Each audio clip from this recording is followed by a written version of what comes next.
Boa noite, amigo internauta, boa noite, telespectador do Pautando. Hoje, 10 de agosto de 2020, hoje, excepcionalmente, estamos apresentando o programa que seria amanhã, só que em virtude do calendário eleitoral, a partir da semana que vem, teremos a nova apresentação do Pautando aqui nos estúdios do Jornal da Cidade, no coração de Poços de Caldas, na rua Capitão Quinzinho Junqueira, 67. Boa noite, João, prazer imenso, tudo bem? Tudo bem, Albert, boa noite a todos que estão nos assistindo, também desejo bom dia e boa tarde para quem nos assiste em outros horários. Lembrando sempre, que quem estiver nos assistindo pelo Facebook, eu convido a curtir a página do Jornal da Cidade para receber atualizações do nosso conteúdo. Quem estiver nos assistindo pelo YouTube, tem um botãozinho de inscrição aqui do lado, é gratuito, se inscreva, recebe também aí alertas de notificação de conteúdo novo. Ontem nós tivemos aí a oportunidade de comemorarmos o Dia dos Pais, um dia muito bacana, um dia onde nós pudemos, aquele que ainda tem seu pai, estar com ele almoçando, podendo fazer aí um dia diferenciado. Isso mostra que a confraternização, principalmente nas redes sociais, João, a gente acompanhou e viu que foi muito grande, Os filhos, em virtude, creio eu também, dessa pandemia, trazendo as pessoas mais próximas uma das outras, Acredito que essa pandemia mudará muitos hábitos da população mundial de uma maneira geral, João? Exatamente, Eu, infelizmente, eu não tenho mais pai, mas eu sou pai, Então, ontem, como a maioria das pessoas, aí passou aí um almoço em família, Albert? Tanto com o pai, com a mãe, com outros parentes aí. Então é sempre bom a gente confraternizar, principalmente agora nesse momento de pandemia, Com certeza. E aí os laços se estreitam mais, Com certeza. Na semana passada, nos dois programas de terça e de quinta-feira, nós ressaltamos aqui aquela obra na entrada lá do bairro Amarílis. E na última sexta-feira, por volta das 18 horas, eu tive a oportunidade de passar por lá, fizeram já o término da obra, fizeram a composição asfáltica, só que infelizmente os entulhos ainda constavam do lado da obra, mas acredito que hoje ou amanhã a prefeitura já vai estar retirando. Isso coloca lá o fluxo de automóveis liberado para que a população possa usar. Uma cobrança intensa nas redes sociais do povo, João? Exatamente. E a gente destaca, Albert? Não é só crítica, Não, a gente claro. destaca ações Demorou positivas um pouquinho. da prefeitura. Demorou um pouquinho, A gente tem que entender Infelizmente, sempre a prefeitura é complicada. Existe a questão burocrática, não é que nem na iniciativa privada que você pode resolver um problema naquele mesmo momento, Da prefeitura, a gente tem que entender, que funciona, infelizmente ou felizmente, dessa forma, dependendo aí, da situação. Mas, de qualquer forma, era um pleito aí que vinha sendo feito aí com insistência nas redes sociais e, felizmente, a prefeitura concluiu a intervenção. Hoje, lendo o blog do nosso amigo José Carlos Poli, ele trouxe uma informação bastante interessante nos meios políticos, principalmente da Casa Amarela, João. A dobradinha Sérgio e Flávio parece que a semana passada azedou de vez em relação à possibilidade de uma composição de chapa para poder disputar a eleição esse ano de 2020, e parece que os ânimos estiveram um pouco acirrados lá na Avenida Francisco Salles, em virtude do atual prefeito dizer para o vice-prefeito que ele não tem chance nenhuma na disputa. E ele ficou um pouco nervoso, parece que acalorou-se um pouco as discussões e deixou bem claro que a partir de hoje rompeu, já havia rompido a semana passada com o voto do Lucas Arruda favoravelmente a SEI dos fundos, João? Então, a partir de hoje, Flávio Faria não faz mais parte do governo Sérgio Azevedo, PSDB e DEM dentro da prefeitura. Não faz parte no sentido assim dos partidos estarem aliados. Sim, ele continua claro. Como vice-prefeito. Mas aí, Albert, infelizmente, eu digo infelizmente porque isso aí é ruim para o município, esse casamento aí PSDB-Rede não deu certo logo nos primeiros meses da atual gestão. Sem dúvida. A gente já começou a ver aquele distanciamento, O Sérgio, aí, segundo consta, ele tem um perfil mais centralizador, Então, assim, segundo consta, não dava tanta abertura ali para o Flávio, para o pessoal da rede, e a gente foi percebendo aí, ao longo do mandato do Sérgio um afastamento natural entre as partes, E muitas das críticas que o próprio Albert faz aqui no programa, mas o Flávio não aparece, o Flávio está omisso, o Flávio não participa das reuniões para negociar a database com o sindicato, é por conta disso. Com certeza. Então, assim, o que eu acredito que o Flávio deve ter optado? Se afasta, se afastou naturalmente. E existe a possibilidade dele ser candidato a prefeito também, viu, João? Não, exatamente. Sim. Então, a gente vê, Albert, por exemplo, assim, que a ruptura ali do bloco já começou mais oficialmente assim no primeiro semestre desse ano, quando teve ali aquela questão ali da desincompatibilização, Sim, né, vários, dos cargos, né? verdade. Você vê a Luzia, que até então era uma afiliada Ligada à rede, ao Flávio, né? Ligada ao Flávio, pediu exoneração, segundo consta, vai ser pré-candidata a vereadora, se filiou inclusive ao PDT, né? Partido teve aí, oposto ao prefeito. ainda no começo desse ano, se eu não me engano, teve ali também um princípio de ruptura, né? Chegou-se aí a ter umas reuniões, o Flávio ficou tentando intermediar ali. Então, assim, ao longo desse mandato, a gente já teve aí várias situações de bastidores, né, Albert, de afastamento e desentendimento entre Sérgio e Flávio, né, Rede e PSDB. Que sirva de exemplo para a população poço-caldense entender que os interesses pessoais e particulares de ambos os candidatos só serviram para se eleger há 4 anos atrás, porque uniu uma pessoa que é do centro-direita, uma pessoa que era do centro-esquerda, ferrenha no passado, denunciando esse grupo político que hoje está no poder, inclusive Instituto Solos e outras situações que não nos trouxeram as respostas, ele estando como vice-prefeito. E agora a gente vê que, infelizmente, como você colocou, ambos estão rompendo e cada um seguirá o seu caminho. E esperamos que a população, mesmo estando trabalhando em lados opostos, que possam ver que realmente foram 2 servidores que não trabalharam em benefício dos servidores, conforme era o slogan da campanha. Pois é, né? 2 servidores no seu time, né? É verdade. Um negócio desse tipo aí, né? Mas de qualquer forma vai ser interessante a gente observar na campanha eleitoral, Albert, a postura do Flávio em relação ao Sérgio, né? Porque assim, ele vai falar mal da administração da qual ele fez parte, vai ser um negócio meio complicado, né? Com certeza. A gente observar. Agora, o que seria bom, João, se pegasse a somatória do Sérgio e do Flávio, os 2 perdessem, um terceiro entrasse com um ponto a menos que os 2. Aí seria bom demais, né? Aí seria a glória para Poços de Caldas. Só para a gente lembrar, né, que é sempre bom a gente lembrar das coisas, a última situação que aconteceu em Poços de Caldas de desentendimento entre prefeito e vice aconteceu lá na gestão do Adinei, né? Adinei Pereira Paulinho Moraes, também, né? Com o Navarro na época, né? Sim, o Adinei com o Sebastião Abrantes. Com o Abrantes era de vice ali em determinado momento. Aí o Abrantes lançou uma candidatura, o Adinei lançou a dele pelo PSDB, o Navarro veio no meio e ganhou deles, né? Tomara que aconteça agora mais recente aí. Eu vejo o futuro repetir o passado. Exatamente, né? Mas essa questão que você está falando aí do Paulinho e do Navarro aconteceu depois que o Paulinho se elegeu, né? Ah, sim, ele já era prefeito. Ele era vice do Navarro, né, na gestão 2005. Quando ele foi eleito, que ele rompeu. Até então ficou tudo certinho, né? Depois, quando ele se elegeu, tendo como vice a Gláucia Boareto, no decorrer do mandato, aí sim houve o rompimento do Paulinho com ali os tidos coronéis da política local, né? E outro assunto importante no final de semana, João, que nós acompanhamos aí nas redes sociais, foi a fala do senhor prefeito em relação ao Minas Consciente, né?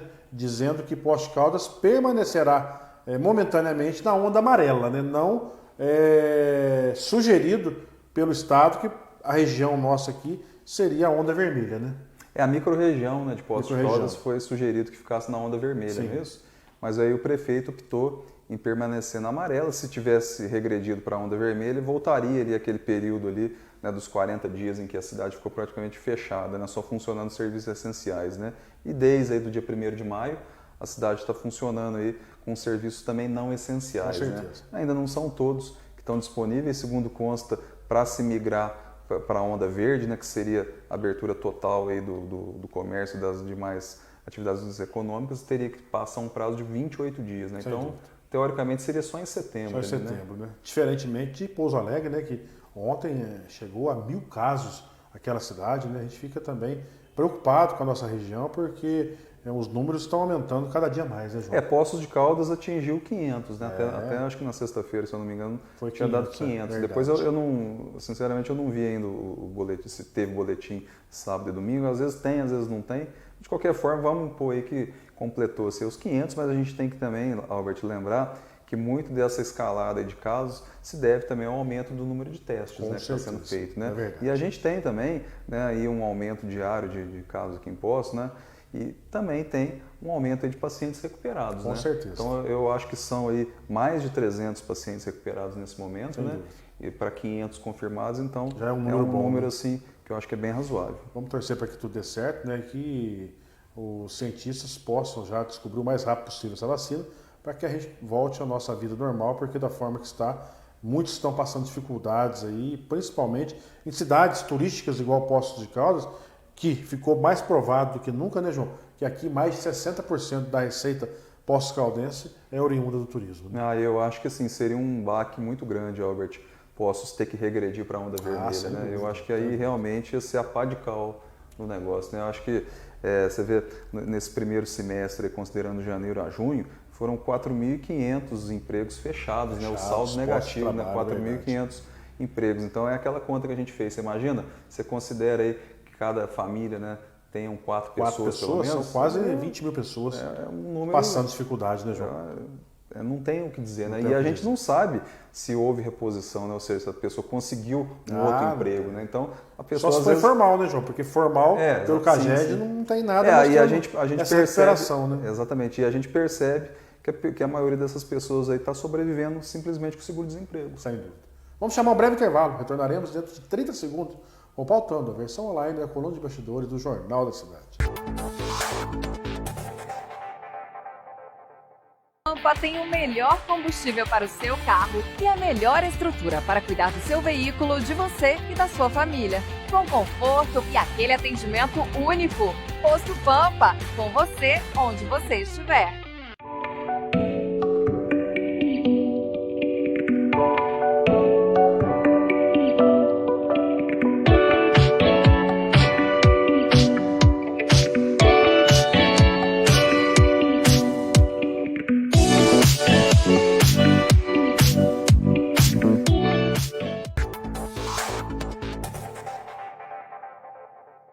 Retornamos ao vivo aqui nos estúdios do Jornal da Cidade e agora repercutiremos as notinhas do Pautando e as matérias do Jornal da Cidade. Vamos lá, João? Vamos lá, a gente vai repercutir o Jornal da Cidade de sexta-feira e do final de semana, como hoje é segunda, né? Então, para a gente manter sempre comentário de 2 edições, na sexta-feira, Albert, a manchete foi a seguinte: Minas Consciente não proíbe a entrada de turistas, diz o Poços Convention e Visitors Bureau. Então, o Poços Convention fez uma consulta formal, né, no governo do estado para saber, né, se essa questão das ondas aí proibiria, né, a presença de turistas, né? E o governo do estado disse que o Minas Consciente não proíbe. Então eu vou ler só um trechinho aqui, ó. O Poços Convention recebeu informação de que, aspas, o plano não traz restrições em relação à entrada de turistas no município, mas sim orienta a retomada das atividades relacionadas ao turismo de acordo com as informações disponibilizadas no site, ou seja, no site deles lá então. Tem um questionamento em relação a isso aqui também, à Prefeitura, e a Prefeitura disse assim que tem aí algumas recomendações do Ministério Público para não ter ainda a abertura para os turistas, entendeu, Albert? Então, ainda que o governo do estado tenha dito isso, o Ministério Público falou, né, que ainda tem algumas restrições, inclusive tem aquela questão que a gente abordou agora há pouco no bloco anterior, em relação ao fato do município ter optado em permanecer na onda amarela, sim, em vez de acatar a sugestão do estado da onda vermelha, né? O próprio prefeito Sérgio Azevedo, ele disse, né, que eles têm algumas dúvidas em relação a essa questão aí das ondas, iria inclusive fazer uma verificação jurídica, né, com o próprio governo do estado em relação a alguns pontos. Eu acho que deve ser relacionado principalmente a essa questão da abertura para o turista. Com certeza. E o turismo é aquilo que a gente sempre comenta, né, João? 60% ou mais aí é responsável pela receita do município. E muitos hoteleiros, muitas pessoas ligadas aí à feira de artesanato, às lojas de uma maneira geral, que trabalham com o turista, está sendo prejudicado e muito. Esperamos que cheguem ao denominador comum o mais rápido possível e com isso as coisas possam caminhar para a normalidade futuramente. Ô, Albert, já que está abrindo aí a maioria das atividades, algumas ainda seguem com restrição, não dá para entender porque a FIARP não voltou a funcionar, né? Então, mas a FIARP, vamos ser sinceros, né, João? Ela funciona, 80% é turista, né? Se ela voltar a funcionar, não vai ter cliente também, né? Mas pode ter, mas tem muita gente da cidade, né? também, né? Pode, então, assim, eu acho que é preferível abrir, né? Dar oportunidade para eles trabalharem. É uma chance a mais ali do expositor tentar aumentar um pouquinho a renda, né? Porque, assim, eu tenho a impressão que a maioria... Eu vejo a Paty Carvalho, que é a nossa telespectadora, a nossa internauta que nos acompanha sempre, ela está desesperada, ela sempre fala, a gente não vê a hora de poder voltar, nós trabalhamos com artesanato somente, estamos com dificuldade. Então, esse pessoal aí está trabalhando através de encomenda, né? Então, Encomendas, assim, não é a mesma mais coisa, difícil, não né? é? Então, eu tenho a impressão, assim, que se pudesse voltar, ainda que fosse de uma forma limitada por conta aí da falta do turista, né? Eu acho que seria interessante. Eu estou dizendo isso, Albert, porque a Feira Livre está funcionando. Sem dúvida. Né? A Feira Livre está funcionando, então eu tenho a impressão... Não é nada mais diferente que a artesanato e a Feira Livre. Eu tenho a impressão ali que com a FEAR, com os distanciamentos, né, com as medidas ali de protocolo sanitário que a Prefeitura determinou, eu acho que não teria problema. Com certeza. Entendeu? É uma forma aí de ajudar esse pessoal, ajudar o pessoal que tá em está dificuldade. inativo Com aí, certeza. Né, por conta disso. Uma outra notícia importante aqui, até uma sequência daquela notícia que a gente repercutiu na semana passada já sobre a venda da Climep. Né? Sim. Foi anunciado aí que a Notre Dame Intermédica comprou a empresa Pós-Caldense Climep Total por 168 milhões de reais. E a notícia que a gente repercute aqui na edição de sexta é que agora, né, essa venda da Climep aí está sob aprovação do CAD e da ANS, que é a Agência Nacional de Saúde Suplementar. Né? Então, se houver aprovação, a venda vai ser concretizada. Então, Com só certeza. um complemento aí da informação. Eu Com também certeza acho que não vai ter problema nenhum, né? Eu estava vendo a bibliografia, vamos dizer assim, dessa empresa Notre Dame. Tem mais de 4,8 milhões de usuários, João. Uma excelente empresa, desde 1969 no Brasil. Ela foi adquirida em 2014 ou 2015 por um grupo americano e agora é o que adquiriu a Climep e juntando a esses 4.800, mais 33 mil usuários da Climep em Poços de Caldas. Vamos torcer para que tudo dê certo e que quem deverá sair ganhando com isso são os usuários da própria Plano de Saúde Climep. Exatamente. É uma notícia importante que a gente destacou aqui na edição também de sexta-feira, Albert, foi a seguinte: a Defesa Civil aponta segurança estrutural do empreendimento, no caso o empreendimento residencial Vale dos Pinheiros. Então você bem lembra que quando aí estava construindo... Nós denunciamos aqui, né, João? Teve aquele problema lá em relação aos taludes, né? Estava caindo, né? O pessoal, os vizinhos, inclusive, estavam com medo de desmoronar ali parte da construção. E a Defesa Civil compareceu, né, na Câmara Municipal na semana passada, no caso da Defesa Civil e a Secretaria Municipal de Defesa Social, através do secretário e o Rafael. Né? E ele e o Mauro, né, que é o coordenador da Defesa Civil, foram lá dar explicações em relação a essa questão. A Defesa Civil falou que fez aí vistoria ao longo dos últimos meses, inclusive agora, quando teve, logo depois do sorteio, eles estiveram lá no residencial para avaliar a situação. E eles estão apontando aí que tudo está sob controle, não tem nenhum tipo de perigo, né? Com torcida, então, João. Tomara que seja não haja correto, realmente nenhum porque problema, há 6 meses atrás ele disse em alto bom tom, em vídeo e áudio, que estava bem comprometido os taludes lá. Esperamos que a empreiteira tenha resolvido esse problema. Mas agora ele falou que foram feitas ali as adequações por parte da empreiteira, né? Então a gente espera que agora realmente esteja tudo sob controle. Os moradores já possam assumir o sonho da casa própria. Né? A pessoa vai lá morar num lugar lá e começa a dar problema. Meu Deus. É um pesadelo, né? Demais. O sonho vira pesadelo. A última notícia que eu queria destacar aqui, o Albert, da edição de sexta-feira, é a seguinte: o DEMAI está alertando sobre o uso indevido de água na zona rural. Né? Então, na zona rural você tem que ter uma outorga para usar água, não pode usar mais do que o necessário, só que o DEMAI está apontando aí que está tendo um consumo além, né, do autorizado. Então, está de olho e possivelmente aí vai aplicar algum tipo de penalidade nessas áreas aí. Rurais. Pautando de sexta-feira, a primeira notinha é: olha o trem. Ainda que aos poucos outras cidades estão interessadas em reativar suas linhas férreas.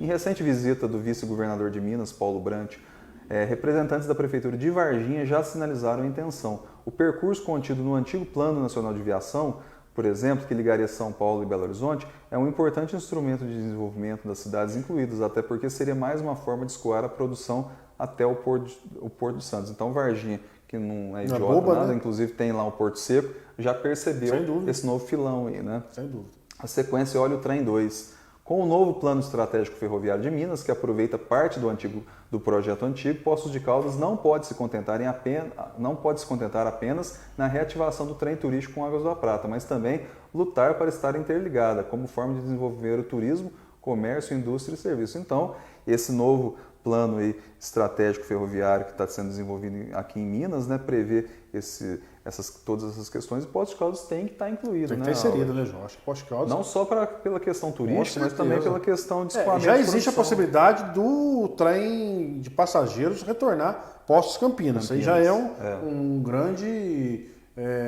uma grande vitória para Poços de Caldas, para o turismo, e o trem turístico de Poços Águas da Prata também, que é um outro segmento. Agora, no escoamento das mercadorias, principalmente nós, que temos aqui também o Redex lá no Distrito Industrial, que já movimentou milhões de dólares ao longo desse ano que ele está trabalhando lá ativamente, Poços de Caldas não pode ficar fora dessa situação. Mas acredito eu que, se nós tivermos aí uma linha funcionando periodicamente, com certeza nós teremos também o escoamento da produção via linha férrea do Redex lá do Distrito Industrial. Só esse ano de 2020 em Poços de Caldas, o Redex já mobilizou 777 milhões de reais em exportações, principalmente grãos e minérios, né? Ou seja, café, né, e minérios. Que é uma riqueza muito grande que tem aqui em Poços de Caldas. Então você vê, o Redex está instalado lá no Distrito Industrial, né? E tem a linha férrea que chega até lá também, proximidades, né? Então é interessante, lado, né? Também pode reativar, né?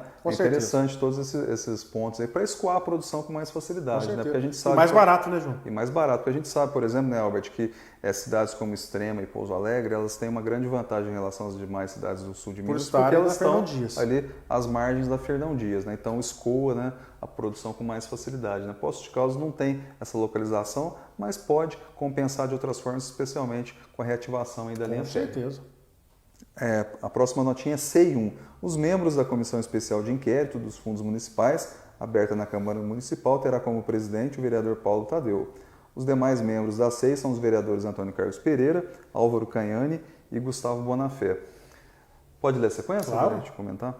A Prefeitura tem 2 vereadores ligados a ela na SEI, Antônio Carlos Pereira e Paulo Eustáquio. Por conta disso, as atenções sobre eles serão ainda maiores na eventualidade de quaisquer tentativas de postergar os trabalhos, já que, caso tal expediente ocorra, serão alvos de muitas críticas nas redes sociais, o que não é nada recomendado em período eleitoral. Eu tive a oportunidade, na sexta-feira, quando saiu o nome desses membros que farão parte da comissão especial de investigação aí dos fundos municipais, de entrar em contato com o Antônio Carlos Pereira. Eu tenho uma liberdade com ele muito grande, ele participa imensamente do grupo Poços Hoje Amanhã, ajuda muito a população nas necessidades solicitados naquele grupo, e solicitei a ele que fosse independente, que fosse parcimônio, que não viesse a atrapalhar da forma que muitos colocaram que ele colocaria empecilhos na condução da SEI. Ele mandou um áudio para mim, inclusive eu mostrei para você, João, e ele deixou bem claro que ele tem muitos e muitos anos de vereança em Poços de Caldas e não vai se opor a nada que for para levantar o que está realmente acontecendo dentro da Prefeitura. Esperamos dessa forma que isso aconteça, e acreditamos muito no Antônio Carlos Pereira, e que se tiver que investigar, que se tiver que provar, que se tiver que punir, que tiver que fazer que o senhor Sérgio e que o senhor Flávio pague os erros que cometeram ao longo desses 3 anos e 8 meses, que assim o façam. E espero que o Antônio Carlos seja aí o verdadeiro fiscal do povo, da forma que ele sempre foi eleito para defender os interesses da população de Poços de Caldas. Exatamente, né, Albert? E hoje em dia, com as redes sociais, né, não dá para fugir. Não. Né? Então, qualquer ação ali deliberada por parte do vereador, né, ou de qualquer outro vereador, está na mira ali. Com certeza. Né? Então, a rede social ela é muito crítica, né? E a gente sabe que ainda mais em período eleitoral ninguém vai querer aí se expor dessa forma, né? Jornal da Cidade, a manchete do final de semana foi a seguinte: Praça do Museu apresenta sinais de vandalismo e falta de manutenção, e aí esse questionamento é do próprio Antônio Carlos Pereira. O Antônio Carlos é um fiscal emérito do povo de Poços de Caldas, a gente conhece o quanto ele faz o seu trabalho, mas um problema de vandalismo na cidade, né, João? A situação está feia. Está feia, né? A gente até colocou... Várias denúncias, inclusive o Maurício trouxe de atrás no Poços em Ação, diversas denúncias de pontos abandonados da cidade. A gente fica entristecidos porque a gente observa que a administração está entregando, né, os pontos e deixando que as coisas caminhem da forma que a música toca até o final do seu mandato. A gente já falou algumas vezes em relação à questão do vandalismo, o que poderia ser feito para resolver. Então, eu até numerei ali 3 situações. Verdade. Ou você coloca ali um guarda municipal 24 horas permanente no local, que eu acho que é uma coisa inviável, ou você instala câmeras de monitoramento nesses principais pontos aí, ou você cerca o lugar com grade e tem horário de abrir e tem horário de fechar. São essas 3 as possibilidades. Mais que isso não Mais existe. que isso não tem como fazer. Verdade. Nesse caso aqui da Praça do Museu, é um ponto ali muito frequentado tanto por poços caldenses quanto por visitantes, né? Apesar de a gente não ter visita agora nesse momento, por conta aí da pandemia, mas de qualquer forma a situação está muito ruim, além de vários pontos pichados, né, Albert? Ali na praça, tem uma parte da escadaria que está simplesmente destruída. Destruído, infelizmente. Outra notícia aqui importante da edição do final de semana, ainda em relação à questão aí de falta de manutenção, o vereador Paulo Tadeu, ele está criticando, Albert, a situação da Avenida Dr. Davi Benedito Ottoni, ali no Jardim dos Estados, né, a principal avenida do Jardim dos Estados. Fizeram agora uma limpeza, agora junto com a reforma lá da Fonte das Rosas, né, João? E acabou fazendo lá um trabalho bacana. Vamos torcer. Ele está reclamando, na verdade, do paisagismo, né? Paisagismo está feio, mal né? cuidado. É verdade. Isso é verdade. Ele tem razão. Ele até lembrou, assim, na sessão da Câmara, quando ele apresentou esse requerimento, do período ali em que aquele trecho ali, quem tomava conta era o João Flor, né? João Flor. Saudoso João Flor. Então, o João Flor...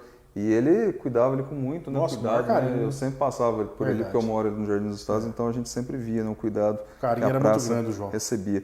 E só para a gente completar aqui os comentários, Albert, também o vereador Paulo Tadeu assiste o Joaquim Alves e o Gustavo Bonafé, ainda aproveitando essa questão aí dos fundos municipais, eles estão pedindo informações sobre como é que estão as contas da Autarquia Municipal de Ensino, que é uma autarquia comandada pela rede, né? Ou seja, ligado aí ao vice-prefeito Flávio Faria. A Nancy, que é a presidente lá, se não me engano. Vamos aguardar, né, as informações, porque rumores dão conta que está com dificuldade também. Exatamente. Eles querem, inclusive, o demonstrativo, né, dos últimos 12 meses, né, da movimentação financeira. Informações dão conta que... porque existe a suspeita de que... ter usado dinheiro da autarquia também. Esse fundo aqui também foi um dos que foi alvo ali do desvio. Então de 6 já aumentou mais 7, a autarquia. Eles estão querendo as informações, então a gente vai ver depois que doe vai a quem doer. Se fez errado, que pague. Exatamente. Agora o pautano, vamos lá? No final de semana, a primeira notinha é vazamento. Servidores do DEMAI tomaram um susto com um vazamento de esgoto ocorrido na recém-inaugurada estação de tratamento de esgoto, a ET 1, ocorrido nessa semana. No caso, semana passada, né? Segundo eles, no começo da semana, um dos digestores sanitários estourou e por conta disso houve vazamento de esgoto. Inclusive a Polícia Civil estava lá por 2 dias tentando fazer o levantamento lá, se houve sabotagem, se houve falta de operação por parte do maquinário, se o maquinário estava já em condições não corretas para o seu funcionamento, porque aquilo ali a gente sabe, ficou muitos e muitos anos parado. Puseram para funcionar agora recentemente. E ficaram quietinhos, né? Ninguém falou nada, ninguém levantou, e graças às nossas informações dentro dos meios da Prefeitura, e principalmente DEMAI, DME e autarquias, nos trouxeram, e com isso trouxemos aqui para o Jornal da Cidade, e estamos comentando aqui no pautão. Esperamos que o Sr. William de Oliveira e o Sr. Paulo César Silva possam trazer aí um comunicado oficial por parte do Departamento Municipal de Água e Esgoto. Porque uma coisa é fato, né? O negócio aconteceu. Aconteceu. Não dá para depois vir... Mas ninguém imaginava que ela fosse descobrir também, exatamente, né? É que chegou, agora, né? O interessante é o seguinte, quem será que chamou a polícia, hein? Vamos saber. Estamos aguardando aí um comunicado. Como é que a Polícia Civil vai aparecer para investigar? Estranho, né? Alguém acionou, Alguém acionou, com certeza. Pode ter ocorrido alguma denúncia, né? Sim, com certeza. Na verdade? E eu não fui porque até então eu não sabia, né? Também não. Não sabia, né, Albert? A próxima notinha é Pandemia 1. Um dado pouco percebido até o momento em relação à pandemia de Covid-19 em Poços de Caldas é que desde o dia 22 de julho passado, o número de mulheres infectadas com o vírus passou a ser maior do que o de homem. Você tinha visto inverteu, Durante a maior parte da pandemia, os homens representavam a maior parte dos infectados. A situação pode ser explicada pelo aumento na testagem de pessoas, mas também sinaliza que as mulheres estão se protegendo menos. Com certeza. Isso mostra que os números inverteram, né, João? Que os homens eram mais infectados, agora são as mulheres. Exatamente. E na sequência, Pandemia 2, a zona leste da cidade segue na liderança em números de casos positivos, com 157 registros. Depois vem a zona sul com 105, e as outras regiões da cidade na lista, pela ordem, são a zona oeste com 84, centro com 81 e centro-sul com 63 casos. São números que foram trazidos pela Prefeitura. Esperamos que esses números... É aquilo que a gente colocou, né, João? O mais rápido possível, precisamos da vacina, porque os números estão crescendo dia após dia. É isso aí. A próxima notinha é atraso. O vereador Paulo Tadeu, na sessão ordinária de terça-feira, reclamou que só agora o Executivo enviou à Câmara Municipal atos normativos, né, no caso decretos, alusivos ainda ao começo do ano. Para o vereador, é mais um exemplo do desrespeito do Executivo para com o Legislativo. Mais uma vez, né, João? A gente comentou isso ao longo desses 2 anos de programa aqui, a se completar agora é 31 de agosto, mas não mudou nada. Infelizmente, as críticas são sempre as mesmas. Robert, isso aqui é um absurdo que o Paulo Tadeu está reclamando, pelo seguinte, ele estava dizendo que, inclusive, eles estavam enviando decretos da volta ao Cristo. Que absurdo, né? Ou seja, não O negócio que já aconteceu, né? Então, assim, o que deveria ser feito? A Prefeitura Municipal, semanalmente, envia lá os decretos. Infelizmente, Envia uma o decreto. uma falta lá, de pronto, responsabilidade, uma toda semana falta de critério para com o Poder Legislativo. Eles ficam esperando, não sei o porquê, esse tempo todo. Então, manda semanalmente, não são tantos decretos assim. Não, né? manda, acabou, resolve isso. E a última notinha é onda. Até a noite de sexta-feira, a Prefeitura ainda não tinha se posicionado sobre a sugestão do Estado de que Poços migrasse para a onda vermelha. A Prefeitura havia alegado que estava aguardando um posicionamento do Estado sobre algumas dúvidas a respeito da nova versão do programa. Atualmente, Poços está na onda amarela e só poderia avançar a onda verde em 28 dias. Então, foi o que a gente falou, essa notinha que foi escrita na sexta-feira para a edição de domingo, mas só na tarde de domingo, né, a Prefeitura divulgou de forma oficial que Poços de Caldas iria permanecer na onda amarela. Quero agradecer a todos os amigos aqui, quero dizer que nós estaremos fora do programa por 3 meses, até o dia 15 de novembro, e posteriormente à eleição, nós retornaremos aqui com a apresentação do Pautando, trazendo as informações do dia a dia da nossa querida Poticalda. Suas considerações finais, João? Sempre lembrando que a coluna Pautando circula, né, de terça a sexta no Jornal da Cidade no formato digital, final de semana digital mais impresso, e eu convido aí quem estiver nos assistindo a assinar o Jornal da Cidade, muito barato, né, Albert? É apenas R$30 pelo trimestre, recebimento pelo WhatsApp e por e-mail, e ajuda a manter o nosso jornalismo independente aqui. Um grande abraço a todos, meu muito obrigado e até dia 17 de novembro, quando retornaremos ao Pautando, a versão online da coluna de bastidores do Jornal da Cidade.